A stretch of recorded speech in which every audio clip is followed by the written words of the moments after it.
El péndulo ha cambiado de lado, y si no vives bajo una piedra, has debido darte cuenta del gran cambio de opinión que ha tenido la gente en los últimos tiempos.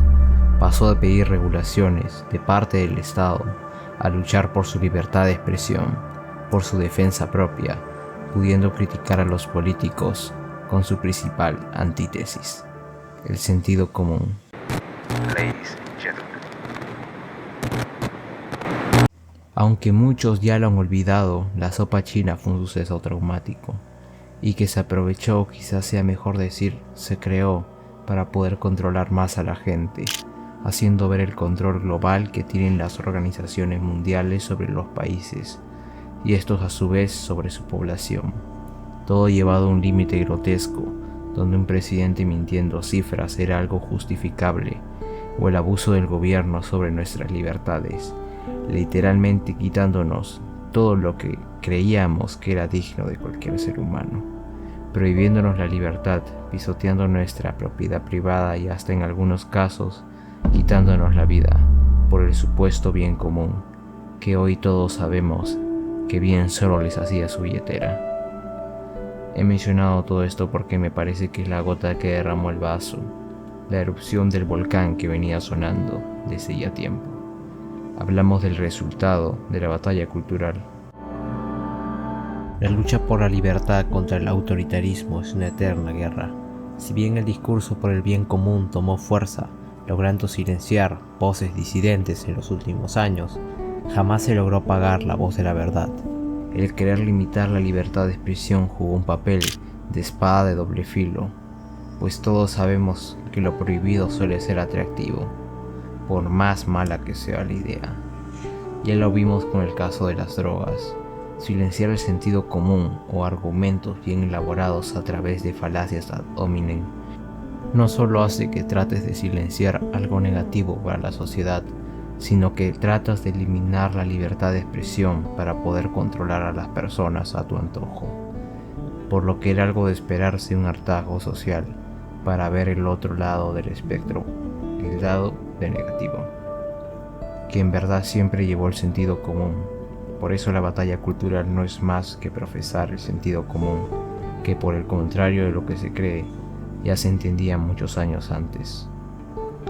Hoy en día salen en la televisión economistas de la escuela austriaca explicando cosas que se saben hace más de un siglo. El esfuerzo de las organizaciones mundiales por generar una especie de amnesia llevado al empuje de querer forzarte a adaptarte a un ambiente sumamente artificial, manejando la historia y hasta cambiando cosas tan simples como el color de piel o sexo de tus personajes favoritos de películas o series, solo con el afán de implantar sus ideales, aunque les den pérdidas económicas bastante significativas. Y lo lograron, sí que pudieron manejar el mundo a su antojo, pues al parecer el escudo del bien común les funcionó bien. Claro, hasta que llegó la pandemia, como dije antes. Las voces de la batalla cultural que a lo largo de la historia siempre han existido, llevándose en simples letras, películas y últimamente por el internet, gran detonador para hacer comprender a las personas que dejar que controlen tu vida es negativo, ya sea que concuerdes al 0% o al 100% con la persona que divulga la idea. Creo que todos estamos de acuerdo en algo. Todos queremos libertad para poder decidir nuestro destino sin que un gobierno nos esté coaccionando y robando. Él es Frédéric Bastiat, gran economista y liberal francés. Bastiat fue legislador en Francia, pero nadie lo recuerda por eso, ni por las leyes que pudo promover en su tiempo. Se le recuerda por su aporte que hizo como escritor, desempeñando su papel de economista, dándonos grandes obras como Sofismas económicos, que sin entrar mucho en él, destruye de manera fácil, lógica y simple el proteccionismo económico, con argumentos imposibles de contradecir. Este es un ejemplo de batalla cultural. Aquellas ideas que al ser correctas se mantienen con el tiempo y se deben defender y no olvidar ni satanizar, como trata el discurso imperante. Es fácil decir facha a todo aquello que va contra tus ideas y así prohibir su difusión sin darte cuenta que es específicamente esta conducta la que se acerca más a dicha ideología. Puedes mantener un rebaño de ovejas, pero en cuanto algunas se te escapen, todas lo harán, y tu negocio estará quebrado, y será tiempo de un nuevo pastor, un nuevo líder, una nueva imagen.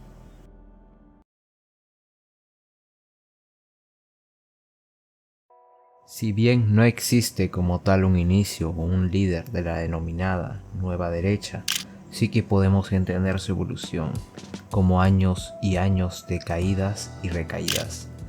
La vieja derecha de hombres religiosos, que hablaban de la moral y demostraban hacer lo contrario junto a sus grotescos escándalos, actualmente ha muerto. Pero su esencia sí que sobrevivió, pero pegándose a dos nuevas formas. La primera forma que puede adquirir la nueva derecha es la de tratar de camuflarse con el liberalismo, ya sea para ganar más votos o porque en verdad hay una razón más interesante de fondo. Como dije, la nueva derecha mantiene su esencia, entonces dejó de lado muchas otras ideas conservadoras, solo para mantener un núcleo sólido que coincide bastante con las ideas liberales, en lo económico y hasta diría que en lo social. La conexión liberalismo-nueva derecha que existe, la podemos entender por eso mismo. ¿Cómo es que algunos supuestamente liberales se consideran de la nueva derecha? Pues esta defiende la propiedad privada y supuestamente también la libertad y el libre mercado. La vida. La segunda es el pragmatismo. La nueva derecha ha sabido valerse de la actualidad y lo que pasa en su entorno para adaptarse de modo que, por ejemplo, si la gente está descontenta con la inmigración, será ese el discurso que prevalecerá en campaña, además de tomar préstamos o medidas que lo asemejen a su supuesta némesis comunista, solo para no morir y perder el poder. Obviamente que esto se ve una vez se llega al gobierno, pues esta segunda faceta es mucho más visible una vez en el poder, donde ya el discurso liberal pesa poco. Ahora que sabemos las dos nuevas formas que puede tomar la nueva derecha, me siento en la obligación de destacar sus características más comunes para dejar las cosas más claras. La primera característica es el impulso al libre mercado. La nueva derecha se alinea y toma muchas ideas de economistas liberales, eso sí, sin dejar de ser proteccionista, lo que nos conecta a la segunda característica, el fuerte nacionalismo, para justificar y meterte el proteccionismo, como diciéndote, todo bien por el libre mercado, pero debemos protegernos del resto del mundo, y así meten cuanto pragmatismo les sea útil para su poder. La tercera característica es la libertad de expresión, que se ve a su vez regulada igualmente por el segundo punto, pero sí es cierto que la nueva derecha ha demostrado ser mucho más sofisticada, no es tan radical como la izquierda progre, por lo que uno de sus caballos de batalla es la libre expresión. El cuarto punto y el más importante y quizás lo más característico para muchos de un conservador es su defensa a la familia y su tradición social a través del Estado, y con esto se defienden ciertos roles que aunque no te lo digan, sí que el Estado está tratando de alguna manera de promover constantemente en la sociedad, así como la religión. Una vez dichas estas características, vayamos a lo importante. La respuesta más corta a esta interrogante es sí, vivimos con más libertad en aquellos lados donde ganó la nueva derecha. Primero, porque en su mayoría el discurso del libre mercado es cumplido al menos en un 80% de lo que se promete. También es cierto que la libertad de expresión parece haberse expandido.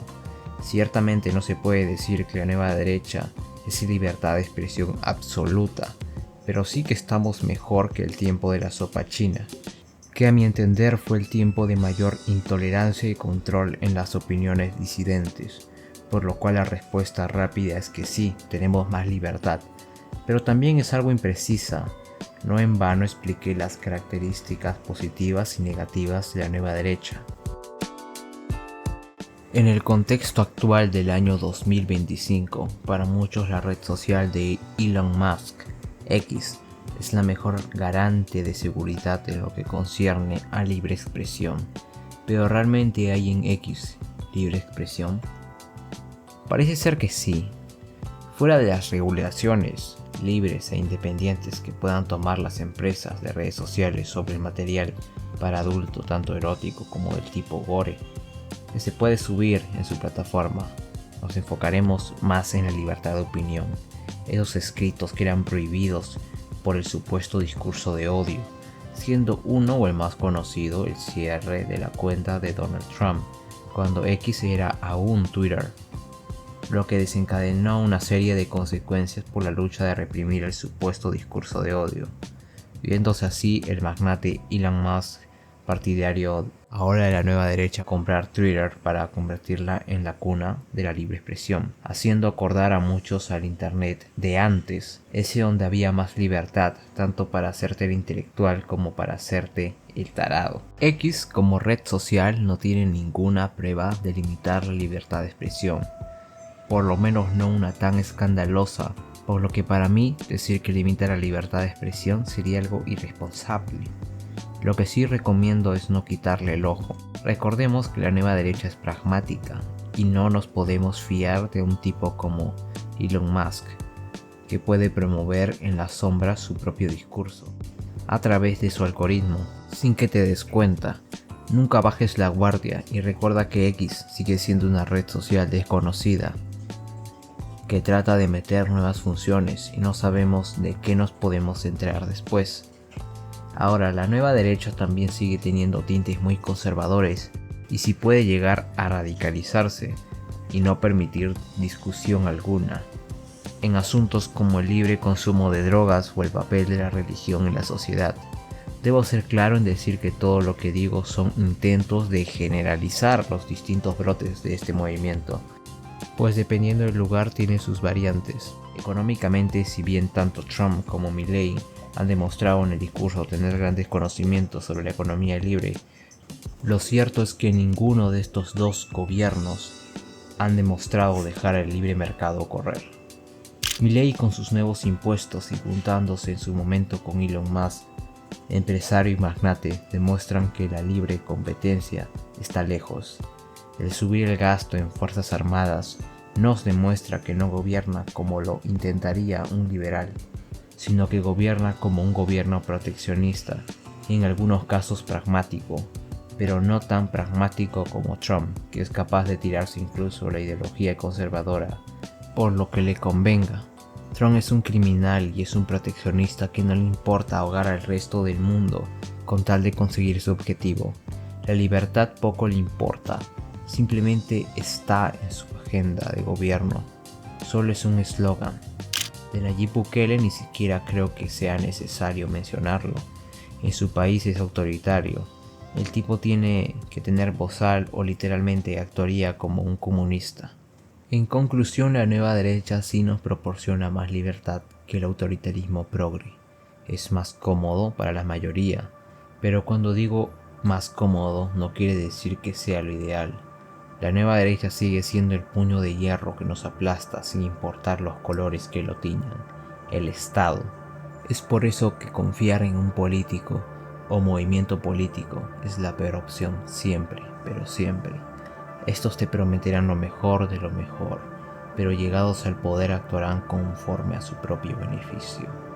Y la nueva derecha ha demostrado ser un movimiento político sin ética ni moral, a pesar de supuestamente estar basado en ello. Al final termina siendo solo un movimiento político con egos enormes en busca de hacer funcionar una maquinaria a su favor, el Estado.